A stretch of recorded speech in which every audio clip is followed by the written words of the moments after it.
돈 없고 병든 늙은 부모는 짐이라는 말은 생각보다 쉽게 입에서 굴러 떨어진다. 그날도 그랬다. 영하의 바람이 복도를 깎아내리던 겨울 저녁, 아들 정우는 현관까지 따라와 차갑게 말했다. 어머니, 이제 좀 나가주세요. 저희도 먹고 살아야죠. 며느리 민정은 말없이 내 코트를 던져주고 뒤에서 등을 떠밀었다. 낡은 머플러에 손을 넣으려다 나는 잠시 손을 멈췄다. 열쇠 꾸러미가 없다. 몇십 년을 열고 닫던 문인데 내 손에 열쇠가 없다. 그 사실이 가장 서러웠다. 문은 쾅 닫혔고 철문에 부딪힌 소리가 밤 공기를 파고들었다. 버스 2번, 마을버스 1번을 갈아타고 돌아온 곳은 오래된 상가주택이었다. 1층은 내가 젊을 적 내 이름으로 분양받아 빌려주던 작은 분식집, 2층은 내가 살던 집, 뒤편에는 손봐야 할 창고가 하나 붙어 있었다. 정훈 아버지가 세상을 뜨고 몇 년을 정리하지 못한 채 세월만 묻어난 곳. 열쇠는 등기 서랍에 하나 더 있었다. 먼지 뒤범벅인 방 안에 들어서자 오래된 라디오가 멈춘 자리 같은 고요가 툭 하고 어깨에 얹혔다. 가스 차단기를 확인하고 수도꼭지에 얼어붙은 고드름을 손으로 톡톡 쳐내고 나는 마루 모서리에 앉아 한숨을 길게 토했다. 바닥이 뻘겋게 얼어 있었다. 그날 밤은 거의 못 잤다. 몸이 추웠다기보다 마음이 더 추웠다. 아침 햇살이 빌딩 사이로 삐뚤빼뚤 들어올 즈음 1층으로 내려가 분식집 셔터를 올렸다. 중년 부부가 분식집을 빌려 쓰고 있었다. 내가 나타나자 주인 아주머니가 놀라 뛰쳐나왔다. 어머니 오셨어요? 요즘 안 보이셔서 걱정했는데 괜찮으세요? 나는 웃는 얼굴을 흉내내며 고개를 끄덕였다. 상가 계약서랑 관리비 고지서 좀 볼 수 있을까요? 아주머니는 속도 전처럼 서류를 가져왔다. 관리비 고지서 한 단을 넘기다 이상한 안내문이 눈에 띄었다. 도시재생 및 역세권 복합개발 사전 고지. 색이 바랜 글씨 사이에 빨간 도장이 분명하게 찍혀 있었다. 나는 안내문 아래쪽의 연락처에 전화를 걸었다. 현장지원센터 노도윤입니다. 수학이 넘어 목소리는 젊고 일정했다.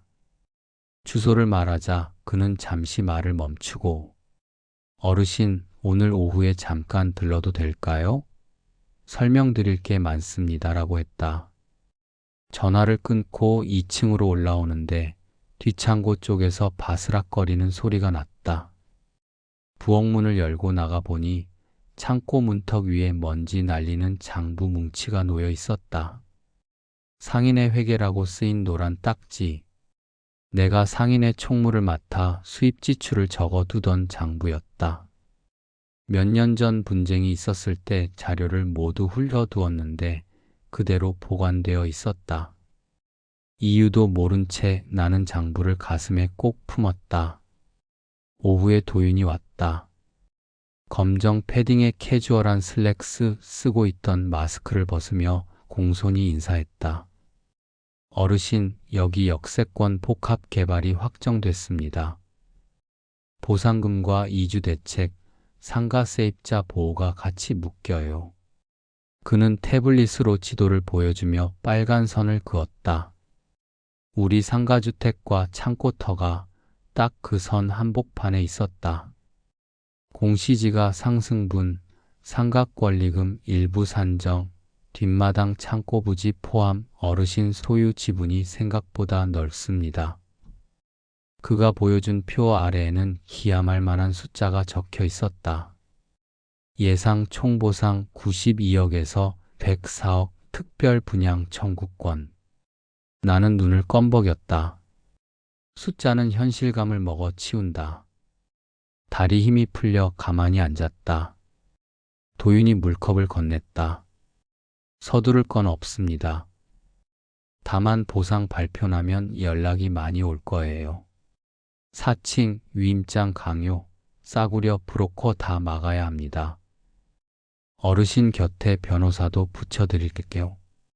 제 아는 분 장미정 변호사님. 어르신 편에서만 움직이는 분이에요. 그날 해질 무렵 초인종이 울렸다. 문을 열기도 전에 복도 끝에서 정훈의 목소리가 울렸다. 엄마, 엄마 여기 계셨네요? 민정이 양손에 커다란 선물 세트를 들고 서 있었다. 하루 전 문 밖으로 쫓겨났던 사람이 하루 만에 엄마로 바뀌는 마법의 단어.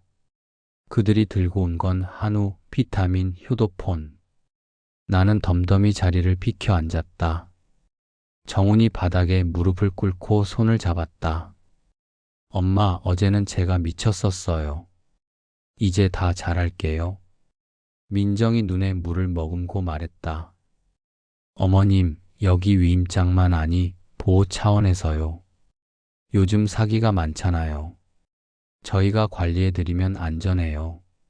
나는 웃음이 났다. 관리? 그게 뭐라고 그리 급하니? 민정의 시선이 아주 짧게 흔들렸다. 정훈이 작게 혀를 찼다. 엄마, 세상이 어떤데요? 위임만 해주세요. 잠깐이에요. 그때였다.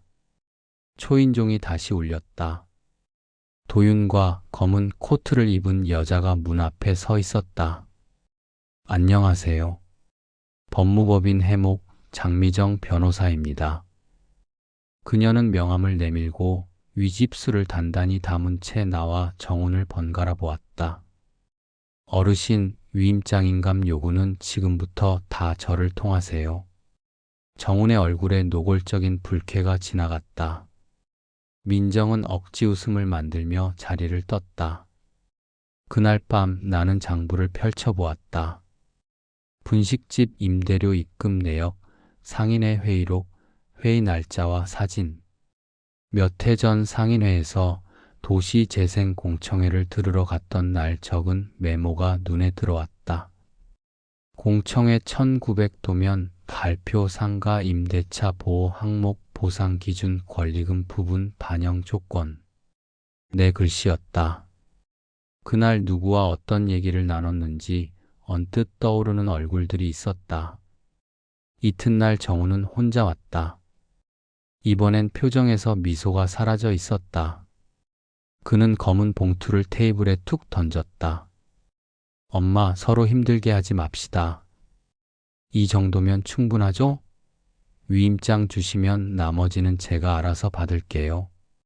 봉투 안에는 수표가 있었다. 내 인생을 가격표로 매겨 던지는 손놀림이 그토록 능숙할 줄이야. 나는 봉투를 돌려주고 자리에서 일어났다. 돌아가라. 오늘은 그만. 정훈의 눈은 서늘하게 식어갔다. 엄마가 뭘 알아요? 계약이 얼마나 복잡한데. 다 놓치면 우리만 손해예요. 나중에 후회하지 마요. 그는 문을 휙 닫고 나갔다. 보상 계획 공고가 본격화되자 전화가 쏟아졌다. 숨겨진 친척이라는 사람, 공무원 사칭, 연예인도 맡겼다는 브로커. 그때마다 장미정이 앞에 서서 막아섰다. 도윤은 매일 상가, 골목, 회관을 뛰어다니며 상인들 설명회를 여는 동안 내 책상 위에는 작은 물건들이 하나씩 올라왔다. 약국 영수증 뭉치, 병원 진료 기록 사본, 공청회 출석부 사본, 분식집 카운터 블랙박스 메모리, 그리고 내 방에서 말 걸면 대답해주는 스마트 스피커의 로그 파일. 도윤이 말했다. 어르신이 밤마다 내일 상인의 누구랑 미팅이지? 라고 물으신 기록, 날짜 시간 다 남아있어요. 기억이 또렷했다는 정황이죠. 그 사이 정훈과 민정은 한동안 조용했다. 조용할수록 꿍꿍이는 깊어지는 법이다. 예감은 틀리지 않았다. 어느 오후 등기우편이 도착했다. 봉투에 가정법원이라는 글자가 선명했다. 손이 먼저 떨리고 뒷목이 서늘해졌다. 성년 후견 개시 심판 청구서. 그 아래 적나라한 문장들이 줄줄이 이어져 있었다. 피후견인 김블레나 치매 의심 혼동망상 재산관리 능력 상실. 장남 정훈이 후견인으로 적합. 서류 끝에는 사설 정신과 전문의 소견서가 첨부되어 있었다. PTSD 및 의심 치매 소견, 장기간 증상 지속. 내 심장이 바닥을 찰싹 때렸다. 나는 잠시 숨을 고르고 장미정의 번호를 눌렀다. 그녀는 짧게 한숨을 쉬며 말했다. 예상은 했지만 더러워요. 하지만 이길 수 있어요. 증거는 날 거도 가죠. 첫 준비기일. 법원 복도에서 정훈과 민정이 변호사와 서류를 정리하며 웃고 있었다. 내 눈을 보자 웃음이 순식간에 사라졌다. 신문정에서 판사가 서류를 훑었다. 정훈 측 변호사가 나긋하게 말했다.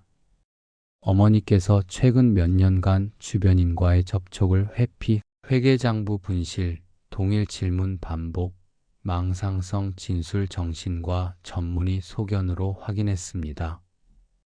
장미정이 자리에서 일어나 담담히 맞섰다. 전문가 의견요? 사문서 위조 전력 있는 병원이더군요. 의사 본인도 출석하십시오. 판사가 정훈 측을 보았다. 변호사는 눈을 피했다. 그날 밤 집에 돌아오니 스마트 스피커가 깜박이고 있었다. 오늘 하루 어떠셨어요? 그 멍청한 질문이 유난히 사람 같았다. 나는 장부를 다시 펼쳤다. 상인의 비상회의 오피스텔 302호 1930 참석 12명 도시재생 추진반 표결 12대 0. 회의록 옆에 붙인 사진 속에는 내가 화이트보드 앞에서 펜을 들고 있는 모습이 있었다. 미정이 사진을 확대했다. 날짜, GPS 메타데이터 살아있어요. 성년 후견 청구서에 적힌 사회적 접촉 회피와 정면 배치죠. 도윤이 말했다. 블랙박스 영상도 복구됐어요. 분식집 카운터 캠. 3월 5일 어르신이 세입자 계약 갱신분을 검토하면서 조항 하나하나 설명하는 장면, 음성까지 깨끗해요. 두 번째 신문기일. 정훈 측은 이웃 김말순의 증인을 내세웠다. 요즘 김블레 어르신 혼잣말도 하고 사람도 못 알아보고 장미정이 입꼬리만큼 웃었다. 증인, 어제까지 사체 독촉이셨죠? 압류 통지서 아직 집에 붙어 있던데요. 피청구인 측이 선물 봉투를 주셨나요? 증인의 눈이 흔들렸다. 아니, 그게 판사가 정훈 측 변호사를 보았다. 그는 얼버무렸다. 장미정이 테이블 위에 태블릿을 올렸다. 다음 영상은 분식집 카운터 블랙박스입니다. 날짜는 성년 후견 청구서에 기재된 인지기능 저하 시기와 겹칩니다. 피청구인이 임대차 계약서 4조 원상 회복 조항을 세입자에게 설명하는 장면입니다. 스피커에서 내 목소리가 흘렀다. 닥트는 입점자가 부담, 전기 용량 증설은 상가 전체 합에 따라 계약 갱신 요구권. 10년 개정법 확인하고 네, 이게 사조예요. 판사가 화면을 오래 바라보다 고개를 들었다. 정훈의 표정이 딱딱하게 굳어 있었다.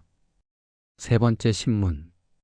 정훈 측이 꺼내든 마지막 카드는 몰래 촬영한 영상이었다. 민정이 어두운 화면을 들고 와 말했다.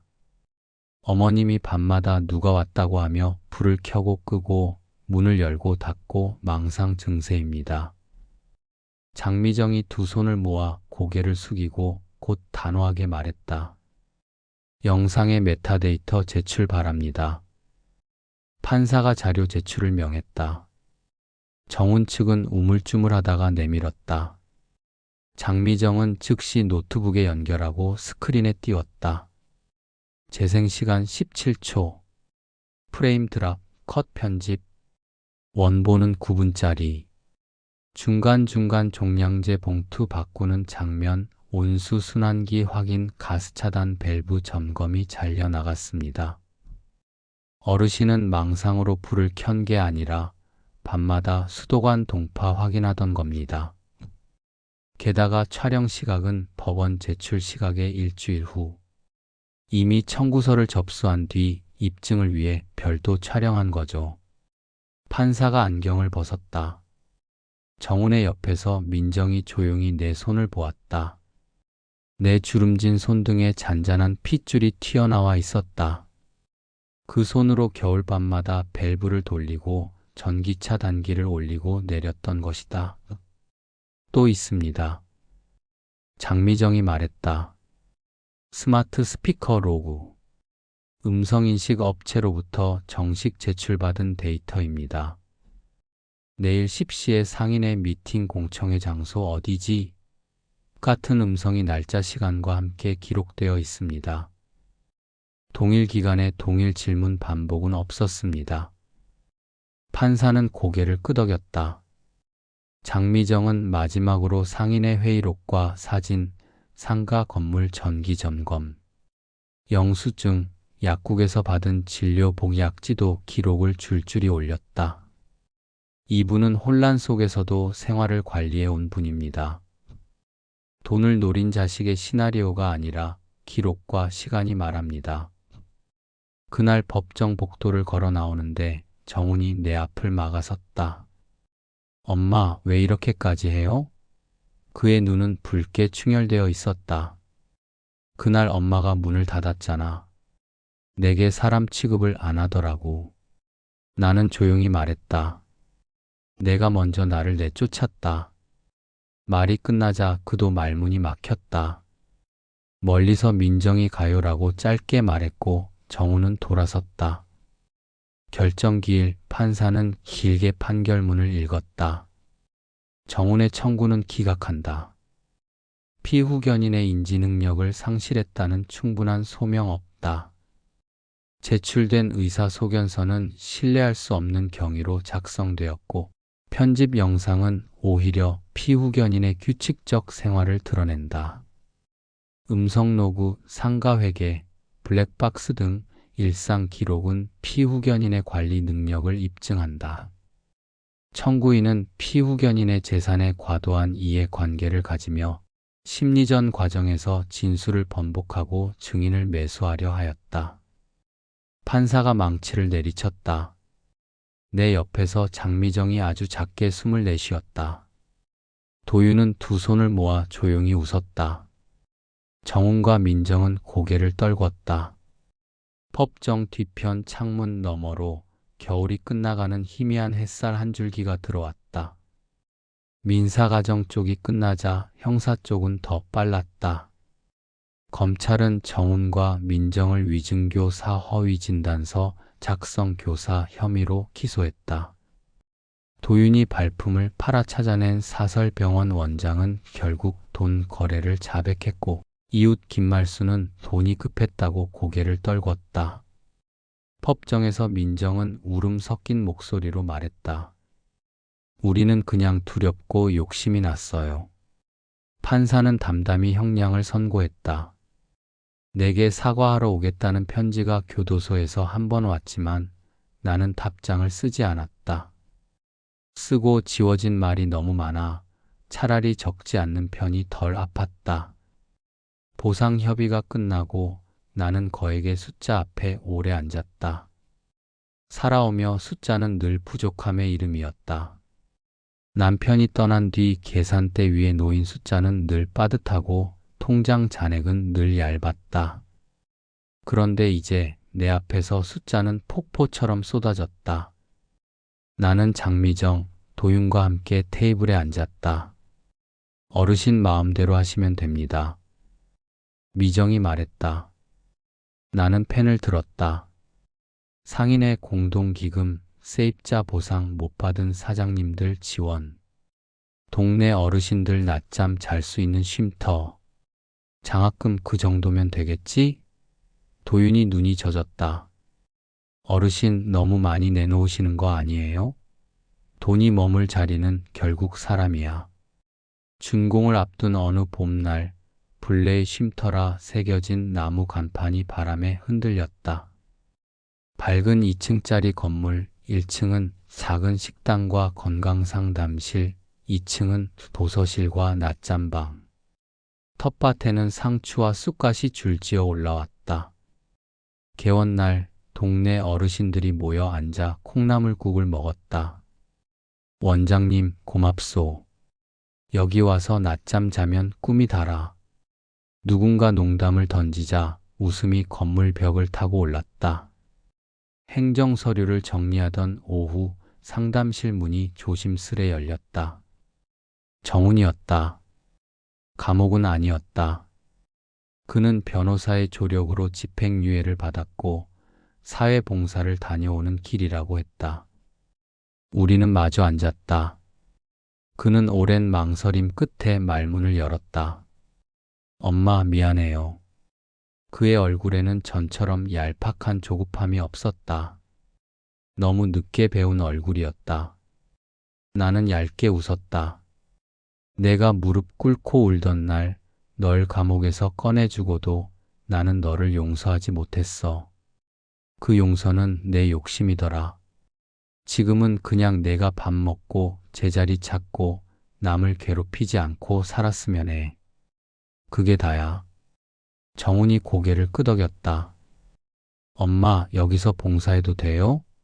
나는 한참을 보다가 고개를 끄덕였다.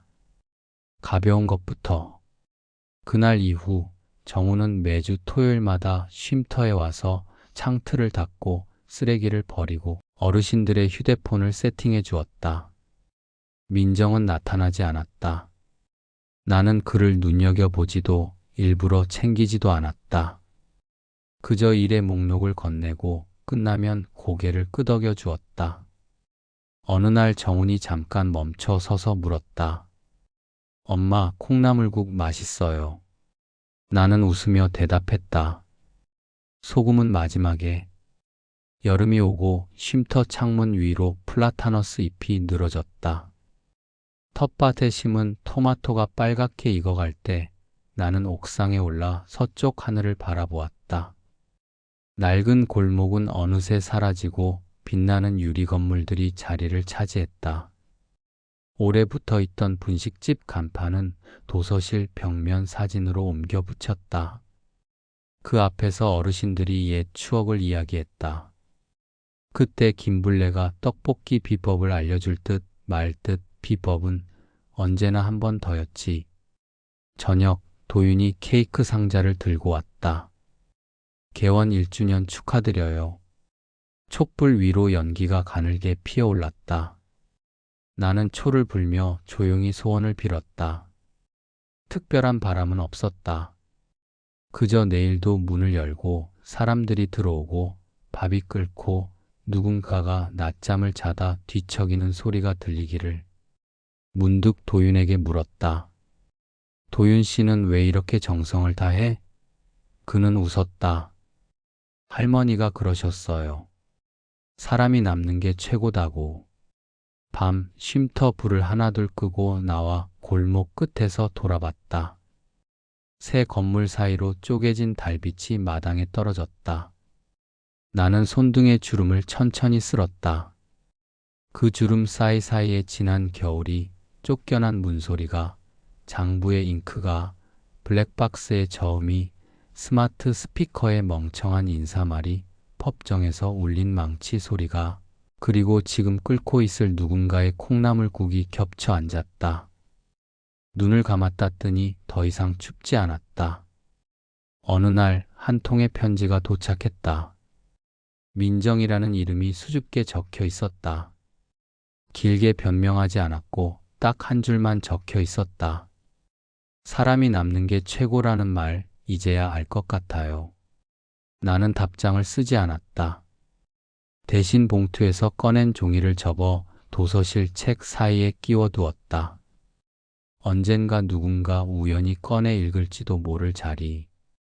그건 그것대로 좋았다. 가끔 나는 나무 간판을 쓰다듬는다. 손끝에 느껴지는 나뭇결은 익숙하고 포근하다. 이름이 부끄럽지 않게 살고 싶다.